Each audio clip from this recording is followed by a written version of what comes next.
Reporte 100. Ricardo Valdera, periodista de Poder. Le agradezco mucho que nos tome esta llamada de teléfono. Ricardo, ¿cómo estás? Buenos días. Buenos días, Juan Carlos. Saludos a tu auditorio. ¿Cómo estás tú? Muy bien, gracias por la pregunta, Ricardo. Ricardo, hoy una persona con VIH no está destinada a morir. Bueno, esa es una aseveración que se podría hacer en unas circunstancias idóneas.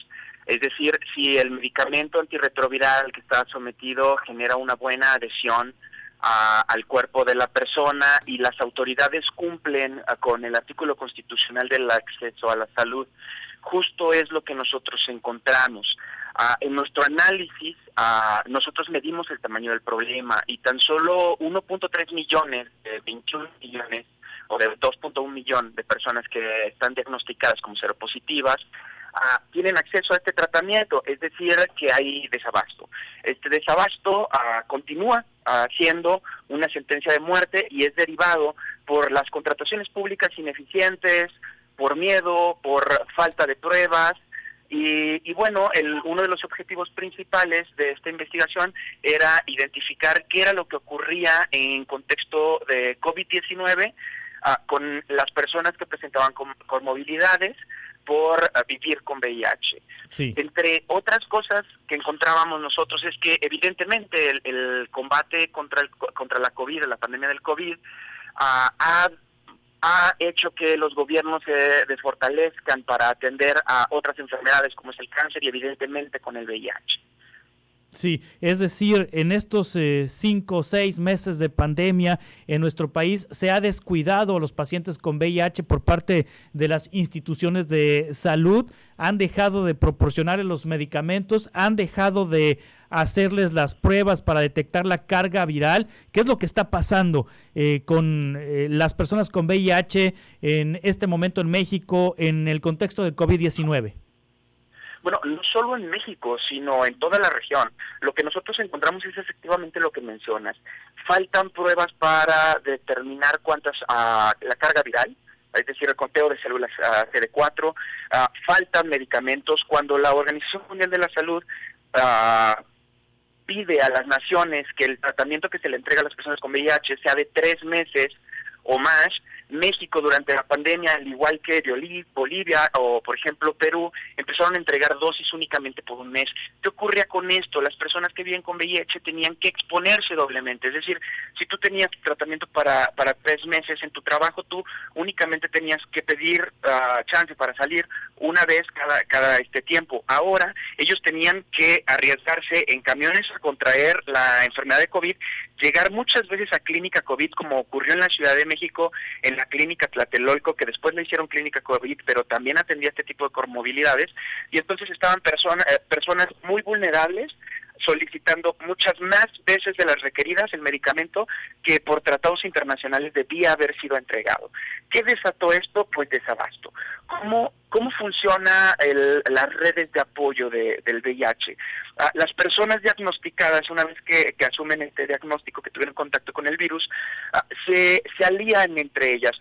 Tal es el caso, por ejemplo, de la activista Alain Pinzón en la Ciudad de México, que prácticamente hizo que su organización dejara todo lo que estaba haciendo para poder solicitar donaciones de todas partes del mundo y entregarlas en toda la República, porque el desabasto ya era muy grave. Sí. ¿Qué pasa con esto? La fórmula o la cápsula que te entregan por lo general tiene más de un complemento.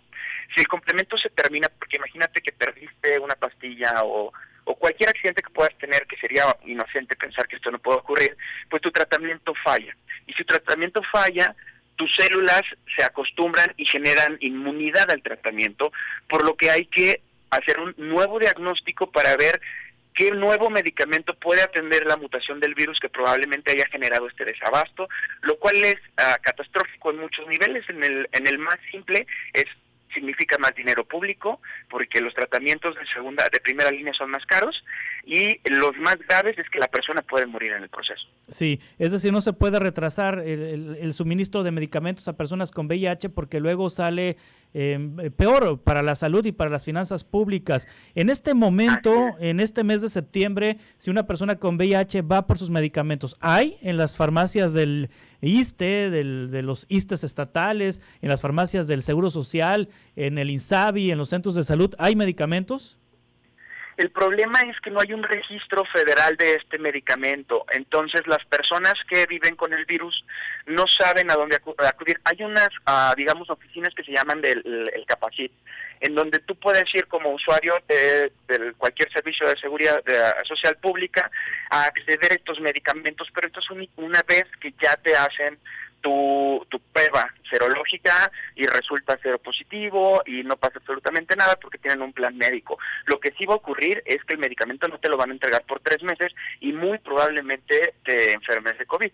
Otro de los grandes problemas que desata este desabasto es el mercado negro ilegal, ¿no? Por ejemplo, la misma organización que Vive Libre encontró que vía redes sociales estaban ofertando medicamentos en la Ciudad de México que tenían la cláusula de uso exclusivo del sistema de salud mexicano, lo que quiere decir que este medicamento, pues evidentemente se lo robaron a alguien, y ese alguien se va a quedar sin su medicamento, y más allá de que se tenga que volver a adquirir la compra, la persona se va a retrasar en su tratamiento o en su terapia, y pues es empezar de cero con un riesgo de muerte altísimo.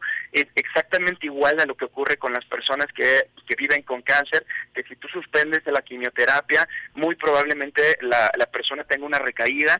La ventaja con que es vivir con VIH en contraposición a otro tipo de enfermedades crónico-degenerativas es que si tú tienes una correcta adhesión a tu tratamiento, eres indetectable e intransmisible. Esto quiere decir que el virus tiene una carga tan pequeña en tu organismo que es imposible que otra persona pueda tener contacto con tu misma carga serológica. Esto se va a perder si no se atiende correctamente el problema. Otro caso es el de Guadalajara, Jalisco. A las 4 de la tarde están ofertando medicinas ilegales, también de uso exclusivo del sector salud. Y bueno, las autoridades parecen que están sobrepasadas por la pandemia porque no ha habido, digamos, algún retén, un proceso de detención, de búsqueda de estas personas, o por lo menos que se haya anunciado públicamente. El problema con la zona del santuario en Guadalajara, Jalisco, tiene décadas y el medicamento es robado del sistema de salud. Sí, ahora Ricardo Valdera, periodista de Poder y autor de esta investigación de Vivir con VIH en México, que es un reportaje de investigación en varios países de América Latina. En el sector privado, ¿cuánto cuesta atenderse de VIH? Es una pregunta muy complicada porque depende totalmente del diagnóstico que tengas, del medicamento que te sugiera el médico, de las pruebas que se tengan que hacer. Aproximadamente, por ejemplo, el fármaco Truvada, que es utilizado como profilaxis exposición, que es, digamos, un tratamiento con el que se está tratando ahora a disminuir el contacto con el virus de inmunodeficiencia humana, tiene un costo en el mercado privado de entre 1,000 y 800 pesos, puede llegar a 1,500 dependiendo de la farmacia. El problema es que estos fármacos en países como México no se tienen en venta al público de manera regular, es decir, tienes que ir a farmacias especializadas y tienes que hacer una orden de compra directamente con una ficha médica que te dé autorización para poder solicitar este medicamento, debido a que, bueno, es medicamento de alto riesgo, porque si no tienes una correcta detección del virus, puede generar otro tipo de comorbilidades como daño renal, como náuseas, adelgazamiento, o sea, tiene otras implicaciones y no es tan fácil como ir a comprar cualquier otro fármaco. Sí. Hay otros, por ejemplo, de primera línea que pueden alcanzar costos. Una cápsula comprimida con tres ingredientes, por decirlo de alguna manera, te puede alcanzar hasta los 7,000 pesos. Un frasco de cápsula. Sí, ahora Ricardo Valdera, ¿esta investigación dónde la podemos leer, dónde la podemos consultar? Bueno, investigación, me gustaría solo hacer una anotación. Yo soy el autor de la parte de México. Sí. Somos 6 países, la pueden consultar en vivirconvih.org. En las pestañas ustedes podrán identificar fueron investigados, el monto total de adquisiciones que se analizaron para saber si había sobrecostos o no y qué años. Muy bien, Ricardo Valdera, muchas gracias por tomar esta llamada. Estamos en contacto. Gracias a ti, Juan Carlos. Un abrazo. Hasta pronto. 8:46 a.m. Es la investigación Cómo es vivir con VIH durante una pandemia. Reporte 100.